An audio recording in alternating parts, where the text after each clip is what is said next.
Salut, c'est Christopher, l'expert en ressources humaines et fondateur de trouveunjob.fr. Et aujourd'hui, je vais répondre à une problématique qui est soulevée par de nombreux candidats. Comment modifier mon CV alors qu'il est en PDF et que je n'ai plus la version Word. Juste avant, je t'invite à t'abonner à ma chaîne si ce n'est pas déjà fait, puisque chaque semaine, je mettrai une nouvelle vidéo qui t'aidera dans ta recherche d'emploi. Alors, comme je te le disais en introduction de cette vidéo, beaucoup de candidats m'interpellent sur la manière de mettre à jour ou de modifier un CV PDF quand on n'a pas la version Word. Évidemment, il faut privilégier le format PDF quand on envoie son CV et sa lettre de motivation à un recruteur, pour une simple et bonne raison, c'est que le format PDF ne peut pas être modifié et il est lisible par tous les ordinateurs et il est lisible de la même manière, c'est-à-dire que les polices de caractères, l'alignement des paragraphes, etc. sera le même quel que soit l'ordinateur et quelle que soit la version du PDF. A l'inverse, un fichier Word dispose de différentes versions, une version 97, 2000, bref, il y a différentes versions, et ton CV ne se lira donc pas de la même manière selon les versions, selon l'ordinateur du recruteur, et puis selon les polices de caractères, selon la taille de l'écran, etc., etc. Donc le risque, c'est que le recruteur va voir un CV qui ne ressemble pas au CV que tu as pourtant réalisé. De plus, un format Word, tu le sais, c'est facilement modifiable. On peut changer des choses, on peut en fait tout modifier. Alors l'une des solutions quand on a un fichier en PDF et qu'on n'a plus la version Word et qu'on souhaite le modifier, eh bien c'est de convertir son CV PDF en fichier Word. Certains outils, certains liens internet permettent de le faire. Le problème, c'est que ça ne fonctionne pas très bien. En effet, il va y avoir des petites différences d'alignement des paragraphes, des puces, si tu as mis des icônes, si tu as mis des choses un petit peu particulières.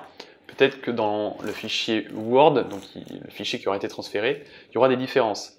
Et au final, tu vas être obligé de remodifier à nouveau ton CV, peut-être de le refaire entièrement. Donc c'est pas efficace du tout. Il y a des solutions bien plus pratiques, bien plus rapides.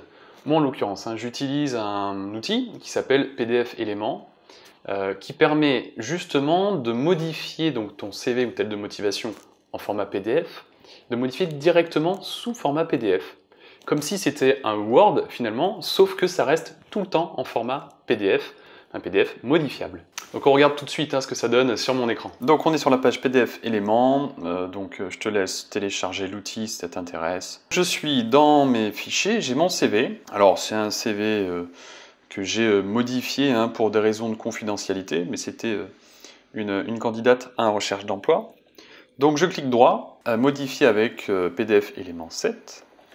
Et voilà, donc je tombe sur le CV que je peux maintenant modifier. Dans la barre des tâches en haut, il y a donc différents onglets. Et pour chacun de ces onglets, il y a des paramètres qui peuvent être modifiés. Imaginons que 27 ans, ce ne soit plus le cas. Donc j'ai juste à cliquer sur ce petit icône là, modifier du texte. Et je m'aperçois qu'il y a des carrés sur chaque élément modifiable. Donc on va les changer par exemple ici. Il n'est plus 27 ans, mais 32. 32 ans. Hop. 32 ans. Voilà. Ce n'est pas en gras. Et c'est beaucoup plus petit. Voilà, c'est même encore plus petit, parce qu'on est en 9,5. Donc, on va mettre en 9,5.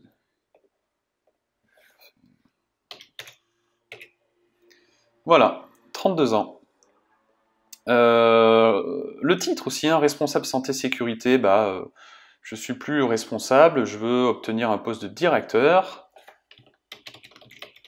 J'indique donc directeur santé-sécurité. Voilà. J'aligne. Ensuite, il peut y avoir quelques fautes d'orthographe ou des choses qui ont changé sur prix et participation loisirs. J'ai différents loisirs. Mes cinémas, je peux mettre par exemple le type de film que j'aime voir.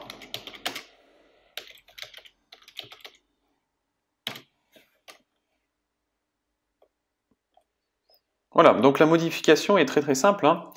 Tu peux même enlever tout un tas d'éléments si tu souhaites tout refaire. Je souhaite par exemple enlever tout ce pavé puisque ça ne m'intéresse plus ou je souhaite le mettre à jour. Donc je clique dessus et je fais supprimer. Voilà. Et là aussi je supprime. Et on peut ensuite refaire en ajoutant du texte. Je mets n'importe quoi. Expérience professionnelle de 12 ans dans la sécurité. Bon, peu importe, hein. C'est juste un exemple qui te montre qu'on peut faire beaucoup de choses. Je reviens en arrière. Cet outil, je m'en sers beaucoup. Puis alors, pour faire un petit aparté, puisque je fais également des audits de CV et de lettres de motivation, tu le sais. Et donc, ça me permet aussi de modifier certains éléments. Je peux annoter, notamment, je peux par exemple, annoter quelques éléments qui me semblent intéressants ou à modifier, que je peux mettre en jaune. Je peux aussi barrer. Souvent dans mes audits, je barre des éléments qui doivent être modifiés, supprimés. Donc, voilà, ça me permet de barrer en fait tous les éléments que je souhaite enlever. Très important aussi, les notes. Les notes, ce sont les conseils que je donne lors des audits. Attention à l'orthographe, par exemple, hein, j'ai n'importe quoi. Voilà, donc là, on a, quand on se met sur sa souris sur le petit paragraphe, on a la prévisualisation de la note. Ensuite, on peut, il y a des formulaires, on peut protéger des données, hein, si on souhaite ne pas voir certains éléments de son CV modifiés. On peut convertir, alors, on peut aussi optimiser et réduire la taille du fichier s'il est trop volumineux. On peut également convertir en Word, en Excel, en PowerPoint, en images, en texte, donc dans à peu près tous les formats de conversion. Autre point, tu peux rajouter des liens, mettre un lien là, donc avec est-ce que c'est un rectangle visible ou invisible, un style de surlignage, donc on n'en met aucun, épaisseur de trait, on va le mettre épais. Hop, on ouvre une page web, peu importe, hein. Donc on met sa page web, hein, blablabla.fr, on crée un lien. Et ensuite, dès qu'on va dessus, le lien peut s'ouvrir. Ça, c'est très pratique quand on a par exemple des pages LinkedIn, Viadeo ou des CV qui sont des CV vidéo par exemple, hein, sur différentes plateformes. Ça peut être très pratique pour un recruteur. Voilà, tu as compris comment fonctionnait cet outil. La propreté du CV, sa clarté, sont vraiment des éléments très très importants pour un recruteur. Des puces qui ne sont pas forcément alignées l'une au-dessus de l'autre, des fautes d'orthographe, bien évidemment, des différences de police de caractère. Ce sont autant d'éléments qui peuvent laisser penser au recruteur que tu n'es pas forcément quelqu'un de sérieux, que tu n'es pas quelqu'un de rigoureux. Et c'est dommage, parce que peut-être que tu as ces qualités, mais ces défauts sur ton CV te trahissent. Et oui, je sais, la recherche d'emploi est vraiment un exercice impitoyable. C'est dur, hein, ce que je peux dire, mais malheureusement, c'est la triste réalité. Pour une lettre de motivation, c'est exactement la même chose, hein. Elles sont parfois en PDF, hein. T'as pas envie de tout modifier, et puis attention aux dates. Souvent, en haut à droite de la lettre de motivation, on indique la date, le jour, le mois, l'année de la rédaction de la lettre. Donc fais bien attention de mettre à jour cette lettre. Et puis un autre défaut que je vois très régulièrement, c'est le nom de l'entreprise. C'est l'entreprise Tartampion qui recrute. Et sur la lettre de motivation, on met à l'attention de l'entreprise Bidule. Donc là encore, c'est très très mal pris par un recruteur et par un employeur que de voir le nom d'une autre entreprise sur la lettre de motivation. Il y a une étude qui a été menée par The Labours qui montre qu'en moyenne, un recruteur met à peu près 6 secondes pour prendre sa décision de garder ou de mettre à la poubelle un CV. C'est très très court. Et durant ces 6 secondes, il regarde toujours les mêmes éléments. Il existe 6 éléments.